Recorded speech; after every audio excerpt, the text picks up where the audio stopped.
guys. Episode 21, Snagged podcast and giveaways. It's just the two of us. It's 22, by the way. 22. Why did I say 21? I said 21 because what did you just turn? I said it's 22. It is 22, but you just turned 21. Oh, unfortunately, It's a big weekend ahead of, on the past weekend. Yeah. A bit of fun. Enjoyed yourself? Yeah, no, it was good. There wasn't much fishing involved, so I'll be pretty quiet on the report side this week. That's But yeah, it was a good week. Tom hosted me, and unfortunately, I'm probably run amok a bit, but you had a good night, got a bit snagged. And it was good. It was good. That's what we do. That's it. So, what fishing have you heard of? Reports-wise, apart from the little quick report we always run through, what's been happening?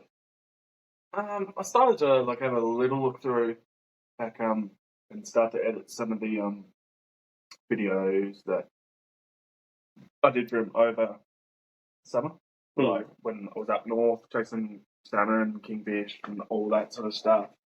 And yeah, so slowly starting to work my way through that. So I'll probably get a video up onto my channel, Fish Australia, this week. Oh yeah, from over the last couple of weeks. Yeah. You managed to get out. We're having that break and stuff. It's kind of good, mate. Yeah. Even I managed to get out for a fish, which was like weird this time of year. I'm usually working completely, but I managed to get out on the East Coast as well. You're probably there when I was there. I should have called you. But yeah, no, a little slack over the last month. I mean, Christmas time is just always so busy, and you just if you have that one trip where you go out and you've got a plan that doesn't work, and then you don't have a video, it's like you're a week behind, and then if you do it again, you're an extra week, and it just... And then you chuck some boat troubles in there, which obviously you were having. It just completely falls out of line. But, no, so with any luck, should be back fully on schedule, at least for the next couple of weeks, because I've got probably about 4 videos from that little trip I did, but... That's not very good. Yeah. Yeah, well, so if reports go without getting into people-specific ones, and locally we're getting heaps of reports, kingfish coming through, a lot of guys just chasing them off Blackman's Bay rocks. A few of you guys have been keeping that a little bit quiet. But definitely there, some people would have heard of the one where someone was diving down there and speared a meteorite, which is kind of cool, so they're obviously there. So Blackman's Bay rocks is probably one spot people should be putting some time in. Heaps of salmon around. The kingfish haven't really turned up this year so far. I was talking to a couple of reps today about it, like last year. You know, your Northwest Bay, they're in the gazillions, but like this shit's just been so spread out. It's sort of almost a little bit weird. I don't know where it's the water temps are so weird all over the show. You go around one corner, it's 19 degrees. Go around the next corner, it's 16 degrees. Yeah. So that might be something that's upsetting them a little bit. But so if people have got kingfish reports in the south in particular, it even doesn't have to be big ones, just any kingfish at all. Please send them in because we'd like to report on them. Yeah.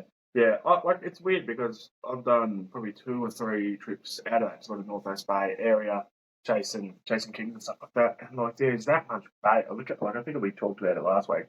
There's that much bays. I was driving along, and then you just it was one of those really nice days we got last weekend, and whole Northwest Bay was mirror flat. You just dive along, and then you just start to see things splash and jump out of the water, and you're like, surely it's got to be kingfish. Surely there's got to be something chasing them.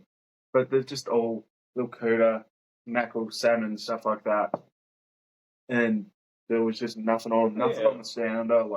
Did everything, trolled around them, cast plastics, tried to let them sink down to rip them underneath, but no, it's nothing much there. And all the reports that I'm getting sort of over the last week and stuff, it's just been we're seeing kingfish. They are around the salmon schools, but we've tried live baiting for them. We're throwing lures at them, and unless you're probably honed in on and actually know what you're doing a little bit, you probably wouldn't even know they're there. These guys see them on the sounders and sort of get a good view, and they're chasing them up, but they're just not whacking anything. So, and the guys that have got them either have been spearing for them or they've been using stonking big lures, which obviously is probably a little bit bigger. We've had a couple of guys that have got them down there, they're using 9-inch plastics.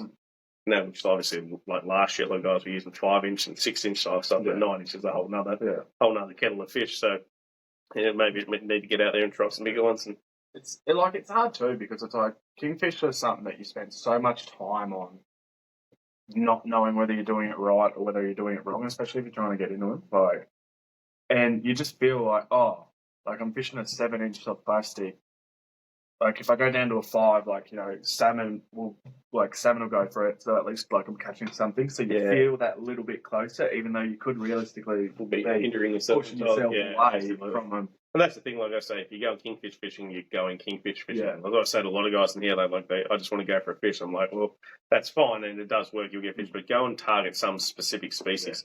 Now, if you want to go and chase brim, go chase brim. There's no point using necessary lures that can catch everything. Go and target the brim and have a good session on them. Or if you're going to chase kingfish, go and chase kingfish. You're going to have a lot of trips with nothing on it, but that's kingfish fishing, and that is how it is. Yeah. All right. Well, let's get into it, guys. Let's have a look. Oh, actually, firstly, before we do get into the fishing reports, this is a really cool deal I found online today. Guys at Colorado Lures got a bit of a deal. They got 20 of these lures left. There's a picture up here for you. They're $40 each. 8-inch boxing kangaroo blue mullen lure. Looks awesome. Get on Mugstead. Probably smash a kingfish. You know, that can't hurt. So, guys at Colorado Lures, awesome guys. So, jump aboard and support them. And at $40, those lures are cheap as chips. All right, let's get into the fishing reports. Well, this is quite funny. So we've got Mark Richardson's grandson. So much son going on. You're 21 now. Grandson. Mark Richardson's grandson. With some epic King George whiting. Was a good fish. Well done, my man. Michael Haley and co. with some massive kingfish up north. Cool photo, good lures. I think he was using the Xerix lures there. Well done, Mike and its crew. He's been having an epic season on the kingfish, so good job, my man. We got Alex Hyde with a decent feed of Aussie salmon here. Yeah, he's been smashing the salmon recently, and that was a good feed of salmon.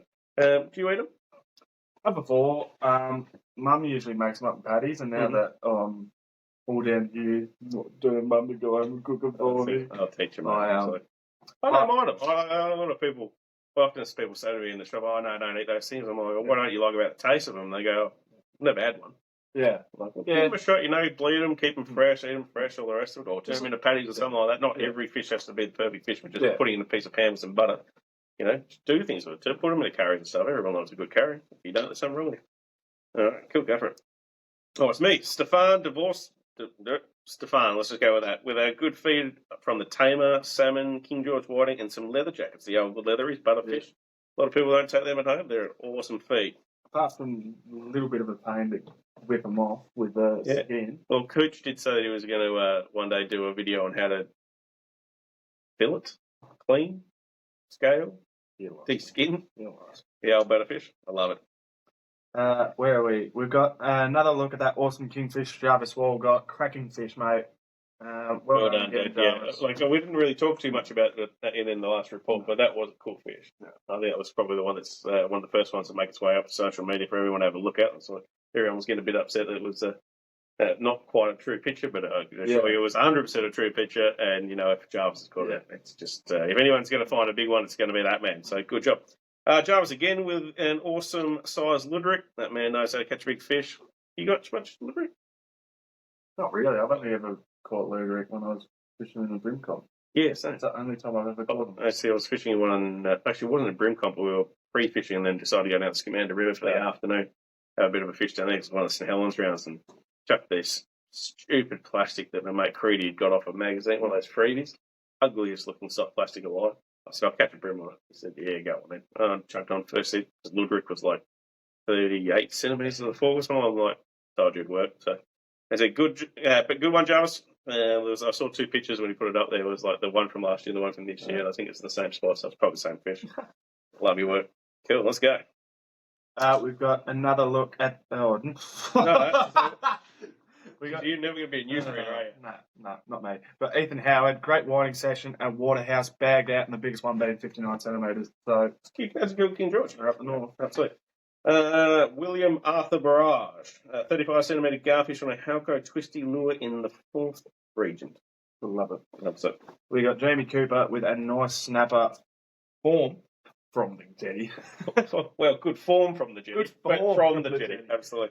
Yeah, we did this report very last minute tonight, guys. So apologies about the spelling mistakes and reading mistakes. Braden Boone, biggest whiting has ever caught off the beach on Friday night in Burnie. So he was using it on fresh Aussie salmon for bait and came in at 5.30. Nice work, legend. We got Jack Macker with a cracking snapper caught on soft plastics. I love that work. Good job, legend. Okay.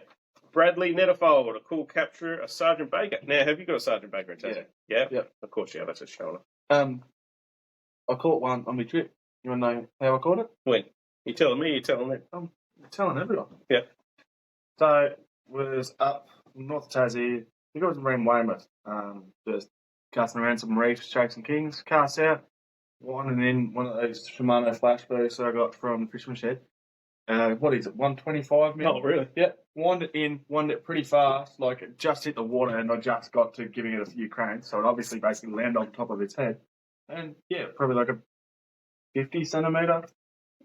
Yeah, nice. They're cool looking fish. Yeah. Like they're obviously up through Sydney and stuff. They're far more prolific up there, but they're a bit of a rarity down here. But they are here, and I reckon you'll start finding they'll move down here more and more. Do people eat them?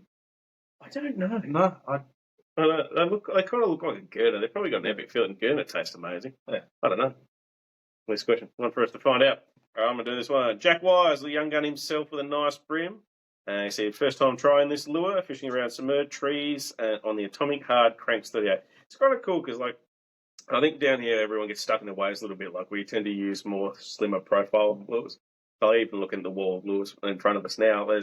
We don't sell that many hard cranks, and they do work. They're really, really good lures, but I don't know. It's good to see that a couple of youngsters are going out there trying new stuff, which is kind of cool when sort of coming through and they're not semi-new, although Jack's been fishing for a while, and trying new stuff and having success. So good on him. I mean, that's the thing. Everything's going to have its time where it works. Absolutely. But that's how you find stuff. I know there's plastics that people use now that we wouldn't even thought about using 10 years ago, and you think that won't work. And now it's some of the most popular trout lures going out there. We got Sean Stanton with some cracking kingfish. Biggest one was 57 centimeters using 7-inch soft plastics. Cool. Well, there you go. We were talking about before, bigger plastics, so good job, legend. Andy Blackledge with a nice kingfish. Another one. That was good. Awesome work. Andy. We got MSK fishing with an epic brim. Mike picked up some good brim up to Jordan on GFH. Awesome work, legend, a cracking fish. Awesome. Now, we don't have many trout reports this week, so it's not like everyone sort of stopped trout fishing and they're just enjoying the saltwater whites there, but that's the only one we got. So Dave Risley with some nice browns that he caught today. So awesome work there, legend. You've done well. Cool. Now, how do people help us? How do they support us? How do they win stuff? So if you want to get yourself a membership and get into the draw to win a prize, so pretty much head over to www.snagged.com.au, get yourself a membership, and pretty much we've got a couple of memberships there, each of them a certain amount of entries into the draw, and each week we give away a good prize. Which, do we know what we're giving away this week? Or? No, I've got something special, but I can tell you that tomorrow Hooch is making some phone calls to some very lucky winners, so fingers crossed. If you do hear from the big guy, don't ignore him. So it's tomorrow being today. Well, today he's not calling. He's calling tomorrow. But it's going up. So this is going up tomorrow, so it's today because if we do it, but he'll probably do some more the next day as well. Stay tuned. Hooch will be calling some people very, very soon. That's exactly right. That's beautiful. All right, guys. I think that's about all we've got for this week. Massive thank you for those that did send some reports in. Please send your reports to our Facebook page. It doesn't have to be amazingly huge fish or anything like that. Even if it's just a cool fishing story, we'd love to share it. www.snag.com.au. Jump aboard, get some prizes, support us, and help us do what we do. And we'll see you next time. See you.